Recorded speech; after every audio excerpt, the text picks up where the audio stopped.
So conference this week is a continuation of our studies on the koshas. Let's just start with a pop quiz. What are the koshas? Tell our family on the internet. The sheaths. And the sheaths, so you need a translation for that too. What are the sheaths? Yes. It's the layers of who we are. So in the yoga philosophy, we believe that we are made up of many layers. So the outermost layer we studied last couple weeks, it was Pranamayakosa, which is our physical body. We enter the yoga through our asanas, through our physical self, and I sort of describe that in the both Hindu and Buddhist terminology as the avatar. So we understand the avatar is just our vessel. This is our human body. And if you want for your innermost self, which is the Atman, the sort of the universal soul or the essence of who you are, to have an experience here on planet Earth, you need an avatar, right? So that was how we came into it. So that's the first layer. It's the one that everybody sees. Like when Rachel walked in, I see that body and I see, that's Rachel. So then the next layer of who we are is what? That's what we're studying this week. Pranamayakosha. So what is Pranamayakosha? Yasumi knows because she's a practitioner in this area. What's Pranamayakosha? And wow, you guys are not getting your pop quiz. Yes. So it's the energy. So Rachel walks in the room, I see her physical body and I say, aha, it's Rachel. But then I also can pick up on the energy of who she is. She walks in, she's high energy because she just did a Ironman, whatever, right? She's got some energy going from just coming off that. That's the energy of who she is. And it's, for me, this is one of my favorite conferences because I feel like it's sort of the unloved child of yoga or whatever, right? Because you guys all come to your yoga practice, and if you do Ashtanga long enough, you start to see your bodies change. You see them transform. I'm going to get stronger. I'm going to get more flexible. I'm going to get lighter when I jump back. But the energy is interesting because it's something that we don't see, so it's often sort of the forgotten benefit of the Ashtanga in particular, but the yoga practice. But I always tell my students one of the greatest gifts you will get from this yoga practice today when you leave here is the pranic work. It's one of the few things that I can say to you guys is actually a pranic practice. So you're going to come here and you're going to do what? How on earth are you going to have a pranic practice? You're going to breathe. It's a breath practice. So you guys could consider me your breath coach. So what I want is for you to have a traditional Ujjayi breath, which is the basis of the Ashtanga system. Without it, Patabi Joyce, our teacher from India, would say, you're just doing gymnastics. And seriously, it would be the same. Like I could do all these handstands, all this kind of stuff. But without the breath component, without the Ashtanga vinyasa, synchronizing this breath and movement, then all of a sudden this has this whole nother set of benefits to us that come from that pranic practice. So I always describe it as, I have my own ways of describing things kind of outside of what we're studying with Iyengar here. I always describe it as he does as well, as this energy. It's our life force, right?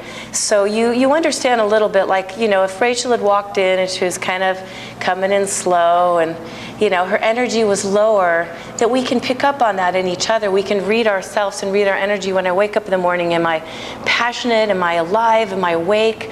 Or am I kind of, the energy's low? If you go to older medicine practitioners, like Chinese practitioners, Ayurvedic practitioners, what's the first thing they're going to ask you when you do your medical exam with them? Is they're going to test your pulses to determine your energy. They're going to ask you questions that have to do with your energy, and that's going to, in a great way, determine your health status at the time. So even though it's something we can't actually see, it's something we can sense, we can feel in ourselves, we can feel in other people, and it's everything. You guys just think of a time in your life where your energy was really low, both physically and emotionally, how that shifts how we really feel. So I've been sort of, this is the Diana part, where I can sort of compare it to now our what do we call them, devices. You know, we have our iPhones and whatnot, and you know, the other day I was at the emergency with Mom. By the way, she's fine. You guys all saw her today. She's fine. I don't want to scare anyone. But we were at the emergency room late, and my phone was red.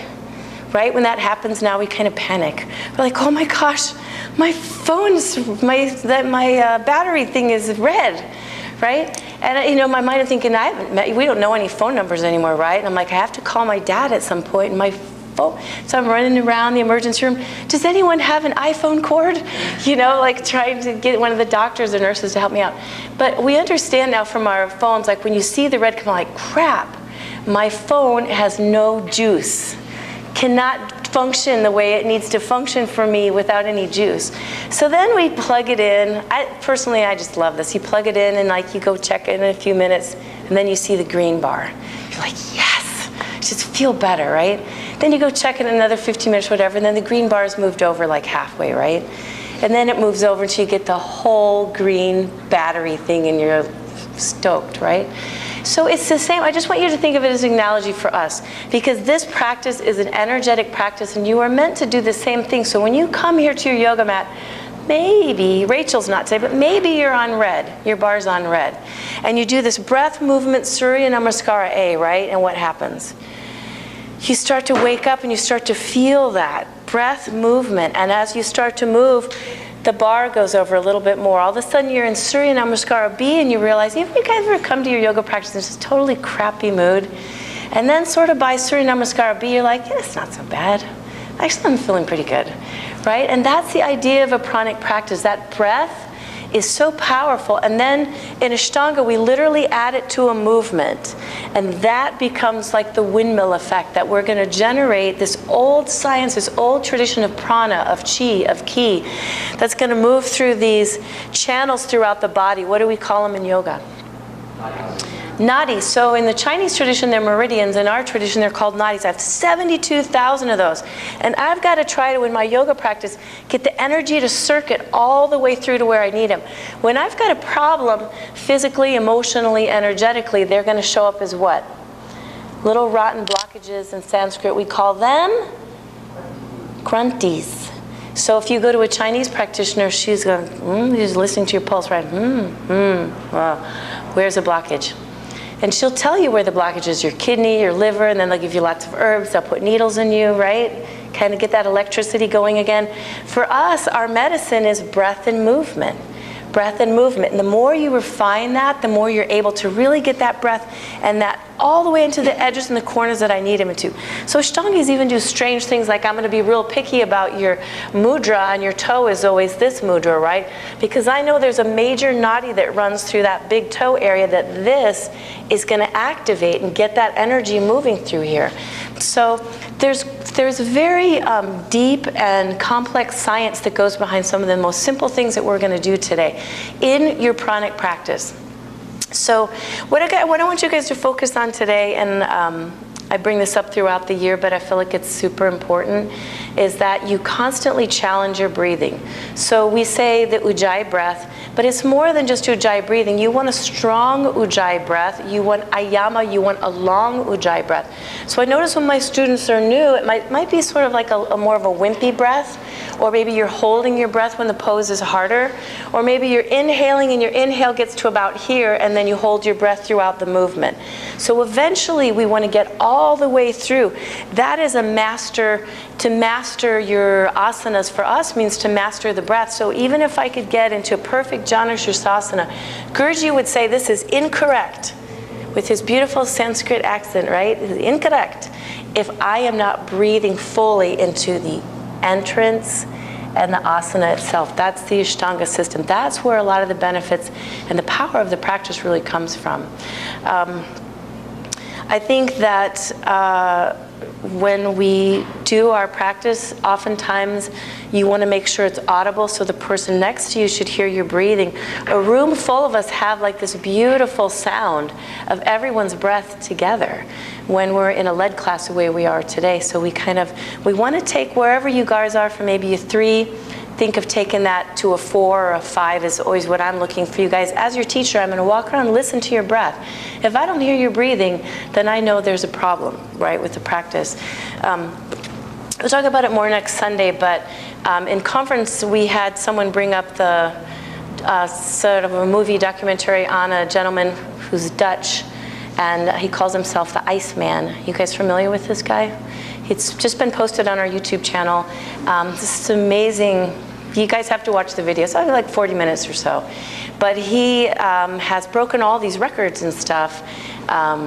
One like climbing Mount Everest in his shorts, doing a marathon with no water, bare feet.